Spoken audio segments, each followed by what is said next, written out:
Krishna everyone.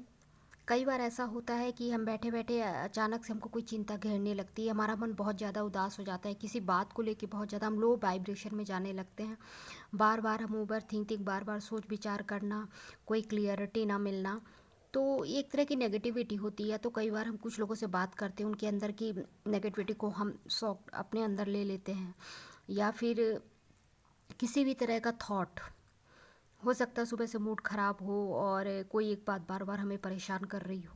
तो इस तरह की अगर नेगेटिविटी कई बार हमारे मन को घेरती है या ऐसा कुछ होता है, तो हमेशा हमें इससे बाहर निकलने के लिए हमें तुरंत ऊपर वाले ऊपर वाले का शुक्रिया अदा करना चाहिए। उससे क्या होता है, तुरंत हमारे अंदर पॉजिटिविटी आने लगती, सकारात्मकता आने लगती है। वो ऐसे कि उस अच्छे पल को याद करने की कोशिश करिए जो हमने पहले बचपन में बिताए, या जिस टाइम को एक बहुत ख़ास पल जिसको हम मतलब जो अंदर से हमको हीलिंग देता है, हमको खुशी देता है, उस पल को याद करना शुरू करिए। और ऊपर वाले का धन्यवाद करिए, उनके आशीर्वाद का धन्यवाद करिए, क्योंकि हमेशा गलत नहीं होता है। जो भी गलत होता हमारे अपने कर्मों के द्वारा होता है। ऊपर वाला कभी हम अगर हमें धरती पे भेजे तो हमारे साथ कभी गलत नहीं करता, हम अपने कर्मों के द्वारा दुख पाते हैं। तो उनकी ब्लेसिंग, उनके आशीर्वाद को याद करिए कि जिनकी कृपा से सब कुछ प्रभु की कृपा से होता है, ये मान के चलिए। तो उनके आशीर्वाद को याद करने की कोशिश करिए कि उन्होंने कब हमारे समय में बहुत अच्छा समय बीता, और कब हम उनका धन्यवाद करना शुरू कर दीजिए। हाँ प्रभु, आपकी वजह से मेरा ये काम बना, आपकी वजह से मैं इस पोजीशन को पाया, मैं ये काम कर पाई या कर पाया, तो आपका धन्यवाद धन्यवाद। जैसे ही आप ये बोलना शुरू करते हैं, अमेज़न करना शुरू कर देते हैं, वैसे ही आप देखिएगा, आप तुरंत उस घिरी हुई सिचुएशन से आप अचानक से आपका मन खुश होने लगता है। तो कभी भी अगर निराशावादी या अचानक से ऐसा कोई मौका आता है, तो उनका प्रभु का धन्यवाद करना चाहिए। और कभी भी किसी थॉट या नेगेटिविटी को अपने ऊपर हावी नहीं होने देना चाहिए। जैसे हम कहीं किसी के कहीं दुख में बैठने गए, तो वहाँ रोना धोना हुआ या वैसा, हमारे माइंड में क्या वही चलता रहता है। और या फिर कहीं हम किसी से, कोई हमारे सामने कुछ अपना दुखड़ा रो रहा है या इस तरह से, तो इस तरह के थॉट मतलब कभी उस चीज़ को अपने ऊपर अप्लाई नहीं करना चाहिए। नहीं, हमारे साथ भी ऐसा हो सकता है, या अगर हमने ऐसा नहीं किया तो हमारे साथ ये हो जाएगा।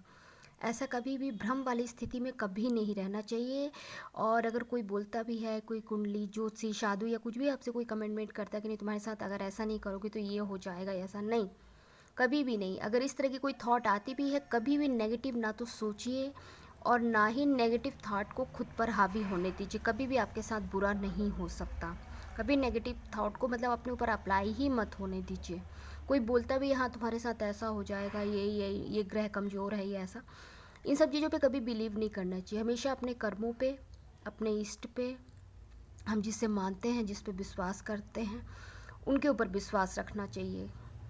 कभी भी अंधविश्वास या दकियानुसी बहुत सी बातें होती हैं, बहुत सी चीज़ें होती हैं कि आप ये कर लो तो ऐसा हो जाएगा, ऐसा कुछ नहीं है। सिर्फ हमारे कर्म, हमारा अपने इष्ट पे विश्वास, उनका स्मरण करना, चाहे राम को जपिए, चाहे सीताराम जपिए, चाहे कुछ भी जिसको जो भी आप रितुल करते हैं प्रभु के नाम पे, उस चीज़ को करते रहिए और अच्छे कर्म करते रहिए नेकी के। कोई हमारे साथ कितना भी बुरा करे, वो उसका कर्म है, वो कर रहा है, उसके अंदर की नेगेटिविटी है। लेकिन हमें अंदर से पॉजिटिव रहना है, हमें सिर्फ नेकी पे ध्यान देना है, चाहे हम कहीं भी जाएं, हमेशा अच्छा करना है, सतमार्ग पे चलना है। और बस इतना भी करते रहना, तो ऊपर वाला कभी भी हमसे खुशियाँ हमारी दूर नहीं करता है। हमेशा उसको दुगुना चिगुना मल्टीप्लाई होकर के हमारे पास आती है। ये फैथ रखना चाहिए, हमेशा विश्वास रखना चाहिए। तो कभी भी निराशा, एक ऐसा भी मन दुखी हो, किसी भी टाइम हो, तो बस अपने प्रभु के दिए हुए आशीर्वाद को याद करिए, अच्छे पलों को याद करिए। देखिएगा कुछ सेकंड में, कुछ घंटों में, कुछ मिनटों में आप उस चीज़ से आपको निकाल दिया जाएगा। कौन करता है? हमारे ईश्वर करते हैं, हमारे परमात्मा करते हैं। यह हमें विश्वास होना चाहिए। जय श्री राधे कृष्ण, जय हरे कृष्ण।